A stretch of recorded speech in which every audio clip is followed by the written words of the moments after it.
오전에도 말씀을 드렸지만 오후에도 특별히 이 십자가의 귀한 은혜를 생각하면서 그 십자가의 은혜라는 말씀으로 함께 우리가 말씀을 함께 나누고자 합니다.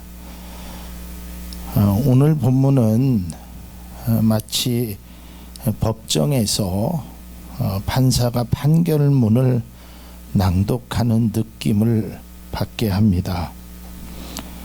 판사가 판결에 어떤 판결이 나느냐에 따라서 그 사람의 신체가 구속되기도 하고 자유를 얻기도 합니다. 제가 가끔 이 법정에 좀 갈 일이 그 전에 있어가지고 법정을 좀 가봤습니다. 근데 이제 판사가 이제 판결을 하는 겁니다. 이 사건 번호 누구 그래서 앞으로 나오시오 그래가지고 쭉 이야기를 하고 이 사람은 이러한 죄를 지은 것은 분명하지만 또 여러 가지 정상을 참작해서 내가 이 사람에게 형을 유예한다. 아니면 증거가 부족해서 이 사람은 또 피해자가 때로는 합의가 다 되고 피해자가 처벌을 원치 않아서 이제 무죄로 때로는 집행을 유예합니다 하면 그 죄수복을 입고 온 사람이요 판사님한테 고맙습니다 인사를 하고 거기서 소리는 못 지르거든요. 이제 소리를 지르면 안 되니까 그래서 열심히 살겠습니다. 잘 살겠습니다. 이제 그렇게 가는 사람도 보았고요.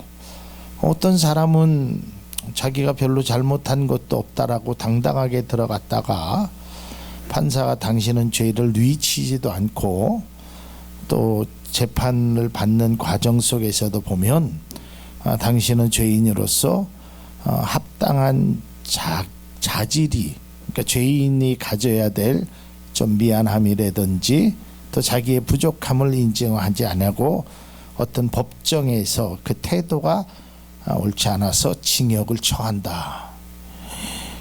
그러니까 이 사람은 생각지 않던 폭탄을 맞은 것 같은 어안이 벙벙해서 법정에서 구속되는 사람도 보았습니다. 판결에 따라서 판사의 판결에 따라서 구속이 되기도 하고 또 판사의 판결에 따라서 풀려나기도 하는 것입니다. 하나님은 인간에 대한 사랑의 표현으로 너희들이 죄는 지었다.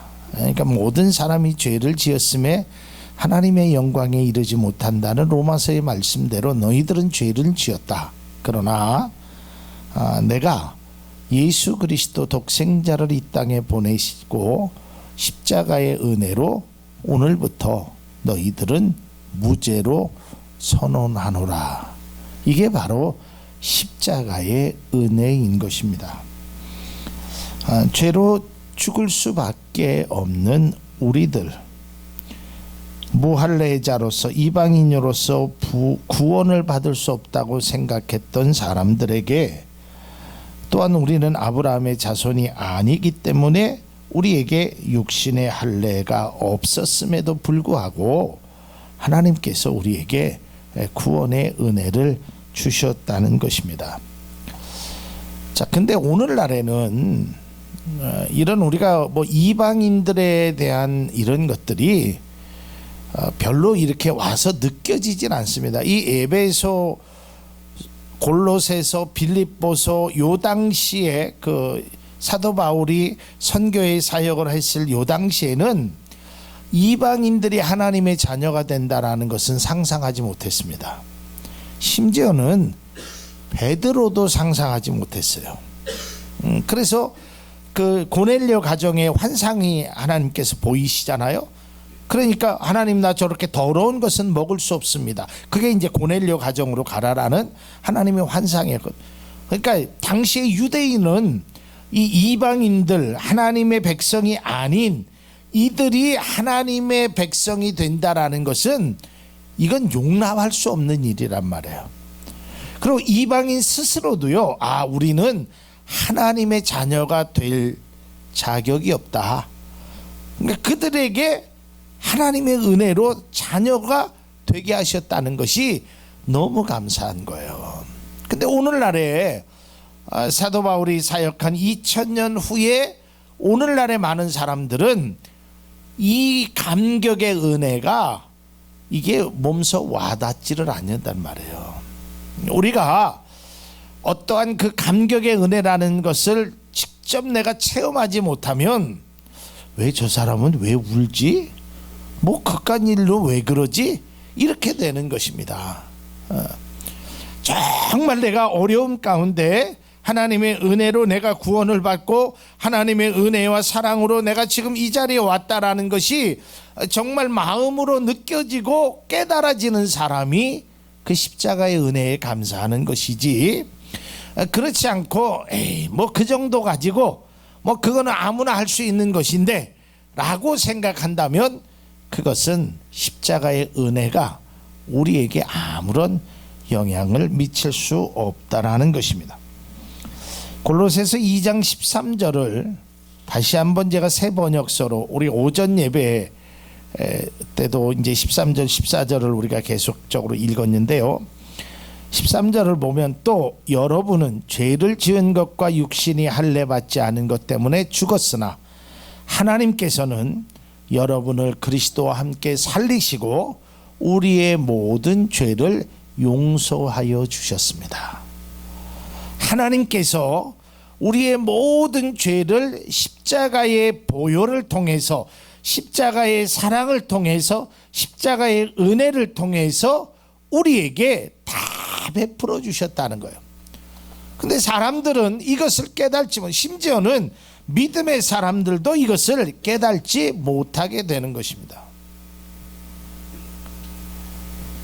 제가 앞서도 말씀드렸습니다. 저는 그 법정에서 그 무죄 선고 또는 집행유예를 받든지 또 억울한 일을 당했으나 판사가 그 문제를 해결해 주는 그 모습을 보았습니다. 얼마나 감사한지를 몰라요. 그분의 표정에서, 그분의 말에서, 그분의 행동에서 너무 감사한 거예요. 뭐 90도로 판사가 자기 아들뻘 되는 사람임에도 불구하고 판사님 감사합니다. 그리고 판사님이 얘기하지 않아도 제가 앞으로 잘 살겠습니다. 정직하게 살겠습니다. 열심히 살겠습니다. 근데 이 바깥에 있는 사람은요, 그게 그렇게 와닿지를 않습니다. 뭘 저렇게 굽신거리기를 하나, 뭐가 그렇게 기뻐서 그런가. 왜냐하면 내가 그 죄를 지었었을 때 내가 법정에서 구속당하거나 예를 들어서 교도소나 또 어려운 일을 경험하지 않은 사람은 그 기쁨을 잘 모르게 되는 것입니다. 마찬가지로 우리가 믿음의 사람들도요, 내가 죄를 지었다는 것, 내가 육신적으로 죽을 수밖에 없었던 사람이라는 것을 또 하나님께서 그리스도를 통해서 나의 죄를 용서해 주셨다는 것이 내가 믿어지고 내 삶의 체험으로 느껴지지 않으면 그것이 감사한 게, 고맙게, 또한 기쁨으로 그것이 받아지지 않는다는 것입니다. 우리가 우리의 생각이나 우리의 관심이나 우리의 초점이 어디 있느냐에 따라서 그런 어떤 뉴스를 본다든지 그런 것들이 생각이 나게 됩니다. 엊그저께 금요일 날인가요? 세종시에서 사건이 하나 발생했죠. 그래서 젊은 사람이 이렇게 총에 맞아서 여러분, 그런 뉴스가 동일하게 들어도요, 군인 가족들 또 군대를 보낸 부모는 그런 소식이 들으면 꼭 내일을 당한 것 같아요. 뜨끔뜨끔해집니다. 근데 뭐 군인 가족도 아니고 아이도 군대 안 보내고 아무런 그런 것과 관심이 없으면 또 어떻게 하다가 한 사람 죽었나 보다, 아니면 그 뉴스가 귀에 들어오지를 않는다는 거예요. 마찬가지입니다. 여러분들의 삶이 나는 죽을 수밖에 없는 죄인이었고 나는 정말 육신적으로 하나님의 구원의 반열에 들어갈 수 없는 사람이지만 하나님께서 예수 그리스도를 통해서 그의 십자가의 은혜로 나를 살리셨다라는 것이 늘 나에게 감격적으로 느껴지는 사람은 고난주간이 다가오고 부활주간이 되고 늘 주님의 그것에 생각이 달라지는 거예요. 늘 말씀드리지만 우리가 어떠한 생각을 가지고 어떠한 것을, 어떠한 마음을 가지고 바라보느냐에 따라서 똑같은 것을 보고도 시선이 다르게 머무를 수 있다는 것입니다. 난 예배 시간에도 말씀드렸지만 이 십자가의 은혜는 우리의 굴레가 된 증서를 다 파기하셨습니다. 그 증서를 다 없어주신 거예요. 이제 나에게 자유로운 몸을 주셨다는 것입니다. 마치 판사가 너는 무죄다, 너는 석방이다 라고 판결을 해주시는 것처럼 주님께서도 골로새서 2장 14절 낮 시간에도 읽은 말씀이지만 하나님께서는 우리에게 불리한 조문들이 들어있는 빈 문서를 지워버리시고, 빈 문서, 나에게 불리한 조항들이 있는 그 문서를 다 지워버리시고 그것을 십자가를 통해서 제거해 주셨습니다. 이것이 하나님의 은혜고 이것이 하나님의 십자가의 사랑인 것입니다. 그래서 이제 우리는 사도 바울이 로마서 8장 1절에서 2절까지 한 것처럼 우리는 이제는 새로운 인생을 살아가는 사람입니다.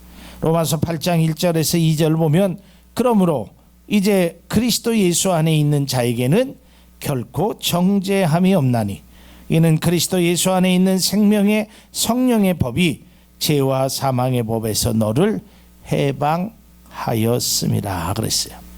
그러니까 이제는 누가 나에게 와서 빈 문서를 내밀 수 없어요. 이미 나는 다 예수님을 통해서 탕감받았다는 것입니다. 그래서 예수 그리스도 안에서는 결코 누가 이제 나에게 정죄하지 않는다는 것입니다. 예수 그리스도의 십자가가 나를 해방시켰다는 것입니다. 또한 오늘 귀한 말씀에 보면 십자가의 은혜를 통해서 통치자들과 권세자들을 무력화시켰다는 겁니다.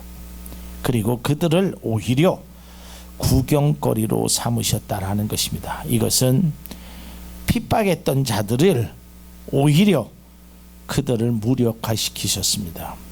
여러분 AD 한 50년 경 정도의 30년에서 40년 정확한 시점은 아니지만 AD 한 50년 60년 경에 로마가요 이 예수 믿는 사람을 굉장히 핍박을 많이 했습니다.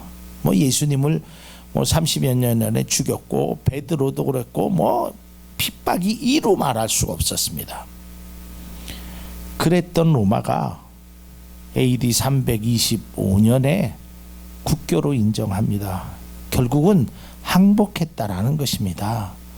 그들의 그 권세를, 그들의 칼을, 그들의 힘을 다 무력화시켰다는 것입니다. 그래서 나라가 기독교 국가가 되었다는 겁니다.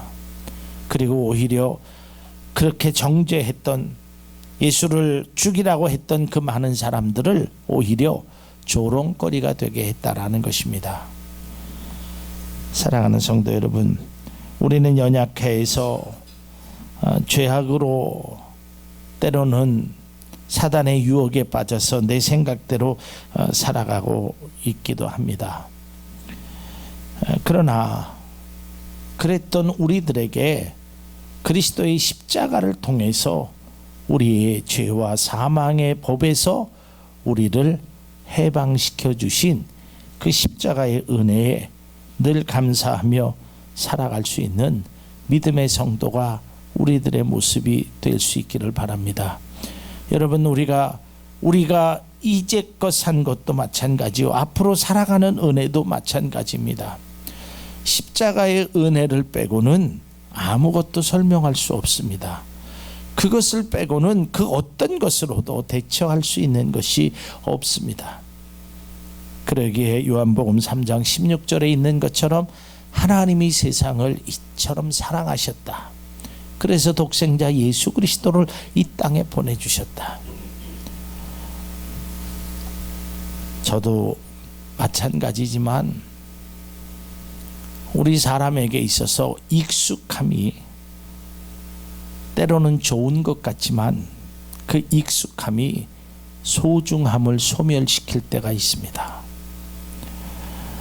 여러분, 우리가 어떤 기계를 처음 했을 때 참 그 고마움도 느끼게 하고, 아주 그런 익숙하기 전에는 조심조심하고 내가 생각도 하고 마음도 담고, 그런데 그게 몇 년 지나고 하면 아주 자연스럽게 됩니다.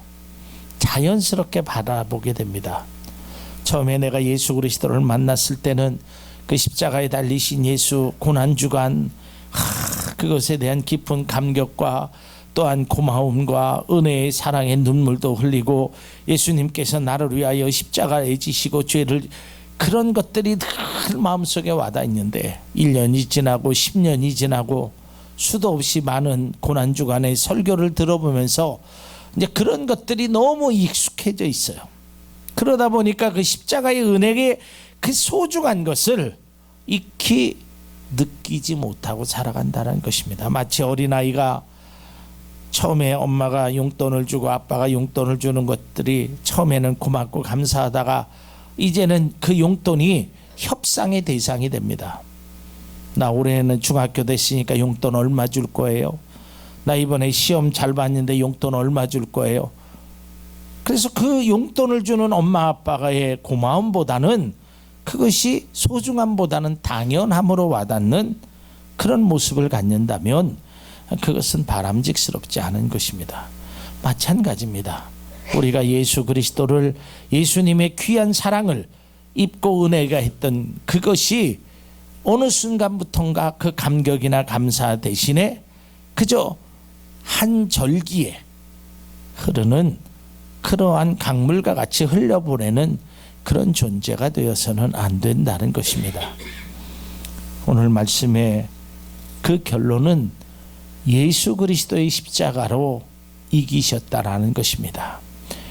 이것은 단순히 승리 차원을 떠나서 이 세상의 모든 자들에게 주시는 하나님의 은혜라는 것입니다.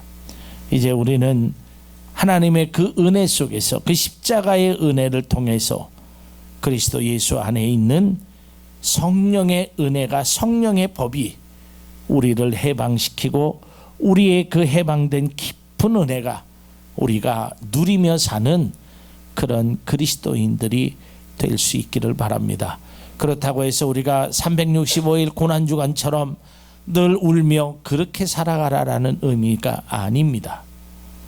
예수 그리스도의 고난이 헛된 고난이 되지 않기 위해 내가 과연 무엇을 행해야 되는지, 어떠한 모습으로 살아가야 되는지, 주님께서 나의 불리한 조항도 빈문서를 다 해결시켜줬던 것처럼 그 은혜에 감사하며 살아가는 복된 은혜가 우리 가운데 꼭 있어지길 바랍니다.